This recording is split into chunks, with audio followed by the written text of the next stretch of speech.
সাংবাদিক বন্ধু বান্ধৱীসকল, নিৰ্বাচনৰ ফলাফল ভাৰতৰ নিৰ্বাচনী আয়োগে আনুষ্ঠানিকভাৱে ঘোষণা কৰিছে আৰু নিৰ্বাচনী আয়োগে তেওঁলোকৰ অধিসূচনা ফলাফলৰ সৈতে তাক অসমৰ মহামহিম ৰাজ্যপাল ডাঙৰীয়াৰ হাতত অৰ্পণ কৰিছে। গণতান্ত্ৰিক প্ৰমূল্য আৰু পৰম্পৰা ৰক্ষা কৰি নিৰ্বাচনী আয়োগৰ অধিসূচনা ওলোৱাৰ ঠিক পিছতেই মই অসমৰ মুখ্যমন্ত্ৰী হিচাপে মোৰ পদত্যাগ পত্ৰ অসমৰ ৰাজ্যপাল মহোদয়ৰ হাতত অৰ্পণ কৰোঁ আৰু সমান্তৰালভাৱে অসম বিধানসভা চলিত অসম বিধানসভাখনি ভংগ কৰি দিয়াৰ বাবেও তেখেতক মই অনুৰোধ জনাওঁ।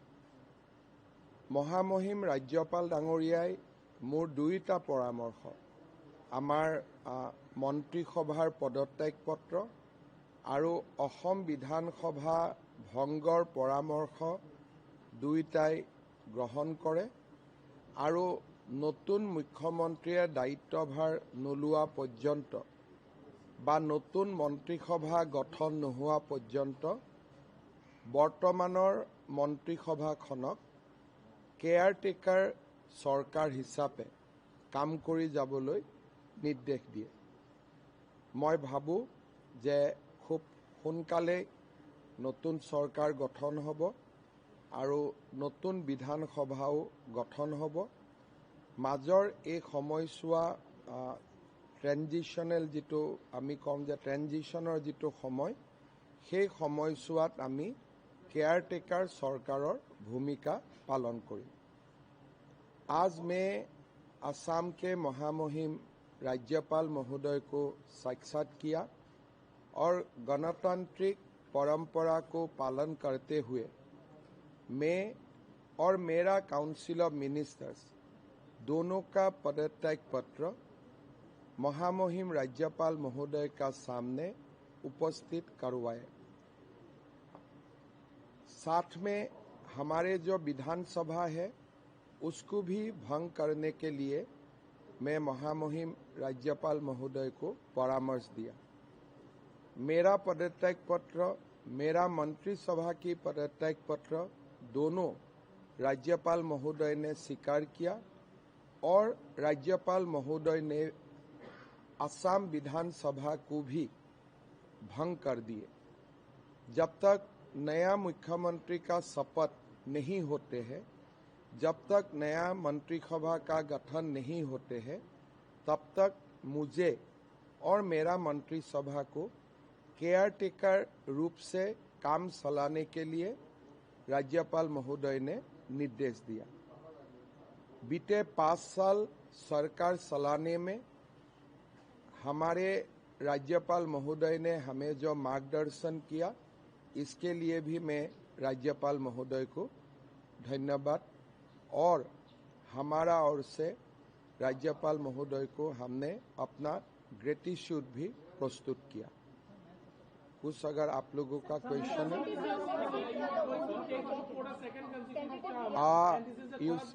you see,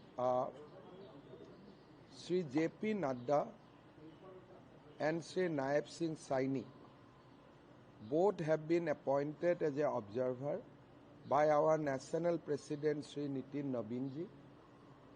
Who will be the chief minister, who will be the next leader, will be decided by the legislature party, and following the meeting of the legislature party, BJP and NDA will come back to this Lok Bhavan again and will stake claim to form a government. But leader of the legislature party is yet to be selected, so we should wait for the process to be completed. At tentatively what date oath will be taken? There are indications that oath will be post 11th of May, because we invited Honorable Prime Minister to kindly grace the swearing-in ceremony of our government this time, because we are not only win with a century, but along with that, we also deliver a hat-trick. So hat-trick with century, that is why we have invited Honorable Prime Minister to grace the occasion. However, the indication from his office that it will be possible only after 11th of May. ময়ো শুনি আছোঁ, কিন্তু মই ক'ব নোৱাৰোঁ যে 12 তাৰিখটোৱে date, কিন্তু 11 তাৰিখলৈকে নহয় সেইটো মই ক'ব পাৰোঁ। নতুন মন্ত্ৰীসভাৰ শপত গ্ৰহণ 11 মে'ৰ পিছত হ'ব। এতিয়া যোন মুখ্যমন্ত্ৰী হ'ব তেখেতে সিদ্ধান্ত ল'ব, নতুন মুখ হ'ব, পুৰণা মুখ হ'ব। বৰ্তমান আমাৰ বিধায়কসকলৰ সভা জে.পি. নাড্ডা ডাঙৰীয়া আৰু নায়েব সিং চাইনি ডাঙৰীয়াৰ উপস্থিতিত অনুষ্ঠিত হ'ব। বিধায়িনী দলৰ বৈঠকত নেতা নিৰ্বাচন হ'ব। তাৰ ঠিক লগে লগে NDAৰ বৈঠক হ'ব। NDAৰ বৈঠকত নেতাগৰাকীৰ বিজেপি নেতাগৰাকীক সমৰ্থন জনোৱাৰ প্ৰস্তাৱ হ'ব। তিনিওটা দলে ৰাজ্যপাল মহোদয়ক আকৌ সাক্ষাৎ কৰিব। ৰাজ্যপাল মহোদয়ে মন্ত্ৰীসভা গঠনৰ বাবে নিৰ্বাচিত নেতাজনক আমন্ত্ৰণ জনাব আৰু তাৰ পিছত মন্ত্ৰীসভা গঠন হ'ব। তাৰ পিছতহে নতুন মুখ পুৰণা মুখৰ কথা আহিব। গতিকে এইবিলাক সাংবিধানিক একোটা পদক্ষেপ। গতিকে এই পদক্ষেপ কেইটা পূৰণ হ'ব লাগিব। আমি কনক্লুজনত আহিব নোৱাৰোঁ। ষ্টেপ 1, ষ্টেপ 2, ষ্টেপ 3 কৰি আমি আগবাঢ়ি গৈ থাকিব লাগিব। Sir, as you were the star campaigner of West Bengal, so tentatively when the vote ceremony will be I think neither you should ask me that question and neither I am authorized to reply to that question. হ'ব? বিধায়িনী দলৰ বৈঠক definitely 11 তাৰিখৰ আগতে অনুষ্ঠিত হ'ব। যিহেতু 11 তাৰিখৰ পিছত শপত হ'ব, হয়তো 11 তাৰিখেও বিধায়িনী দলৰ বৈঠক হ'ব পাৰে, হয়তো 10 তাৰিখেও বৈঠক হ'ব পাৰে। আজি বা কালি সেই সম্পৰ্কত আমি নাড্ডা ডাঙৰীয়াৰ কাৰ্যালয়ৰ পৰা খবৰ পাম।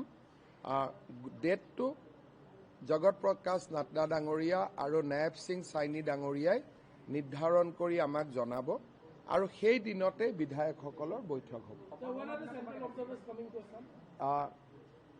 Already central observers has been appointed, but they have not yet indicated the date.